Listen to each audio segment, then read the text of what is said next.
बुलेटिनच्या सुरुवातीलाच मराठवाड्यातून मोठी बातमी। मराठवाडा पुन्हा एकदा भूकंपाने हादरलाय। मध्यरात्री परभणी, हिंगोली आणि नांदेड या 3 जिल्ह्यांना भूकंपाचा धक्का बसलाय। एका रात्रीत तब्बल 4 वेळा भूकंपाचे धक्के जाणवलेत। या भूकंपामुळे नागरिकांमध्ये घबराट पसरली आहे।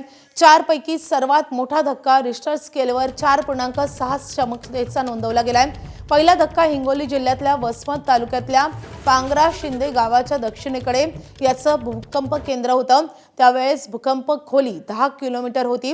दुसरे दोनही धक्के पांगरा शिंदे गावाच्या पश्चिम उत्तरेकडच्या काकडधाबा गावात बसलेले आहेत। त्याची खोली होती 10 किलोमीटर। गेल्या 11 एप्रिल 2026 रोजी 4.7 रिश्टर स्केल भूकंप झाला होता। यानंतर पुन्हा जुलै महिन्यात हे धक्के जाणवलेले आहेत। सुदैवानं या भूकंपात कुठलीही जीवितहानी झाली नसली तरी अनेक ठिकाणी घरांना तडे गेलेले आहेत। काही ठिकाणी भिंतींच्या फरशा पडणे अशा प्रकारे घडलेत। दरम्यान नागरिकांनी घाबरून न जाता सतर्क राहण्याचं आवाहन जिल्हा प्रशासनासह छत्रपती संभाजीनगर येथील MGM विज्ञान केंद्राचे संचालक श्रीनिवास एस औंधकर यांनी केले आहे।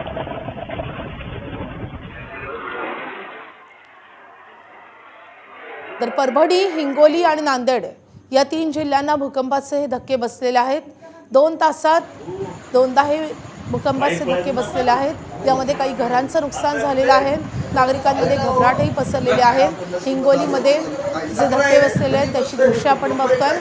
परिसरातले नागरिकांमध्ये घबराट पसरलेली आहेत। नागरिकांनी इमारतींपासून दूर राहणं पसंत केलंय, तर काही घरांचे नुकसान झालंय, काही वाहनांचे नुकसान झालेलं समोर येतंय।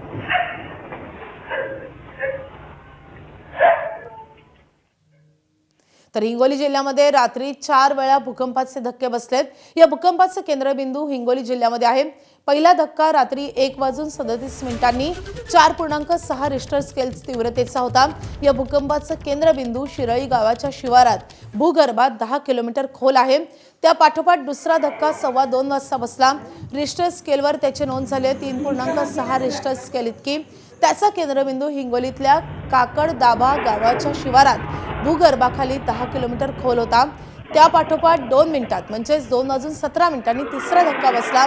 केंद्रबिंदू काकडदाब्यातच होतं। रिश्टर स्केलवर त्याची क्षमता 3.9 एवढी होती। तर चौथा धक्का पहाटे 3:23 बसला।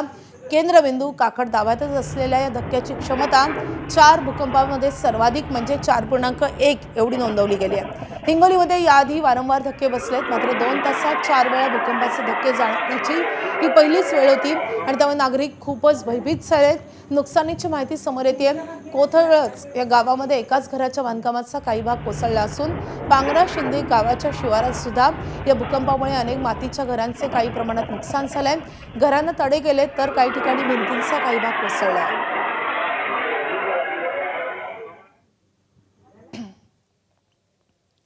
तिकडे नांदेड जिल्ह्यातही भूकंपाचे धक्के जाणवलेत। हिंगोली जिल्ह्यात बसलेल्या भूकंपाचे हादरे नांदेडलाही बसलेत। नांदेडमध्ये नुकसान झाल्याची माहिती समोर येते आहे। तर हिंगोलीमध्ये या भूकंपाचं केंद्रबिंदू असलं तरी त्याचे धक्के नांदेडपर्यंत जाणवलेले आहेत। मराठवाड्यातल्या 3 जिल्ह्यांनाही भूकंपाचे धक्के बसलेत। त्यामध्ये हिंगोली, नांदेड आणि परभणी या 3 जिल्ह्यांचा समावेश आहे। नांदेड जिल्हाही मध्यरात्री भूकंपाने हादरलेला आहे। काही घरांचं नुकसान झाल्याची माहिती समोर येते। हिंगोलीमध्ये या भूकंपाचं केंद्रबिंदू होतं, तरी 4 धक्के हिंगोलीमध्ये जाणवलेत, तसेच नांदेडमध्ये या भूकंपाचे धक्के जाणवल्याचं समजतंय।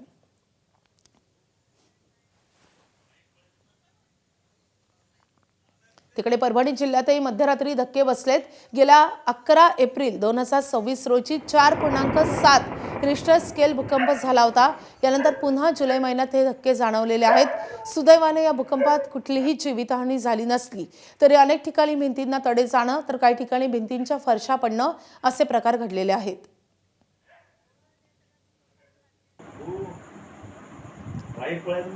पंकज क्षीरसागर आपले प्रतिनिधी सध्या आपल्या सोबत आहेत। पंकज, 3ही जिल्ह्यांमध्ये भूकंपाचे धक्के बसल्याचं समजतंय, नेमकं काय घडलेलं आहे आणि सध्या काय स्थिती आहे?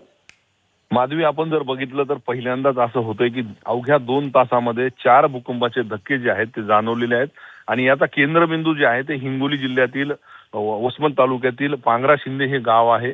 पांगरा शिंदे या गावामध्ये मागच्या काही वर्षांपासून सातत्याने भूगर्भातून आवाज येणे, त्याचबरोबर भूकंपाचे सुद्धा सातत्याने तिथं जे प्रकार आहेत ते घडलेले आहेत. आजही काल रात्री सुद्धा आपण जर बघितलं तर एका पाठोपाठ एक 4 भूकंपाचे धक्के जे आहेत ते जाणवलेले आहेत आणि त्याचा परिणाम जो आहे तो नांदेड आणि हिंगोली जिल्ह्यामध्ये पाहायला मिळालेला आहे.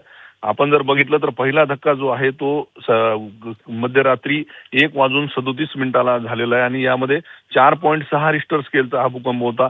दुसरा धक्का 2:15, तिसरा धक्का 2:17 आणि चौथा जो शेवटचा धक्का होता तो 3:23 आपल्याला पाहायला मिळाला आहे. त्याची जी नोंद आहे ती 4.1 रिश्टर स्केलची आहे. पाठोपाठ बसलेल्या या धक्क्यांमुळे नागरिक जे आहेत ते घाबरून गेले होते. अनेक जण रात्रभर जागरण या भूकंपामुळे केलेलं आहे. काही ठिकाणी आपण जर बघितलं तर किचनचे जे टाईल्स असतात त्या पडलेल्या आहेत, काही ठिकाणी भिंतींना तडे गेलेले आहेत आणि एकूण जर बघितलं तर मागच्या एप्रिल महिन्यामध्ये 4.7 रिश्टर स्केलचा भूकंप झाला होता आणि त्याचाही केंद्रबिंदू जो आहे तो पांगरा शिंदे हे गावच होतं, ज्याचा परिणाम जो आहे तो हिंगोली जिल्ह्यात तर जाणवतोय, पण त्याच पाठोपाठ नांदेड आणि परभणी या दोन्ही जिल्ह्यांना जाणवतोय आणि या भूकंपाच्या सत्रामुळे नागरिक घाबरून गेलेत. मात्र प्रशासनानं सांगितलंय की सतर्क राहा, घाबरून जाऊ नका म्हणून. नक्की 4 महिन्यात आता हा दुसरा धक्का जाणवलेला आहे. या संदर्भात अपडेट जाणून घेत राहू. धन्यवाद या सगळ्या सविस्तर माहितीसाठी. तर हिंगोलीचे जिल्हाधिकारी राहुल गुप्ता यांनी या भूकंपासंदर्भात काय माहिती दिलेली आहे आपण पाहूयात. सर्व हिंगोलीकरांना माझा नमस्कार. सर्वांना असं माहिती आहे की काल रात्री जे आहे आम्हाला 4 वेळा जे आहे ते भूकंपाचे झटके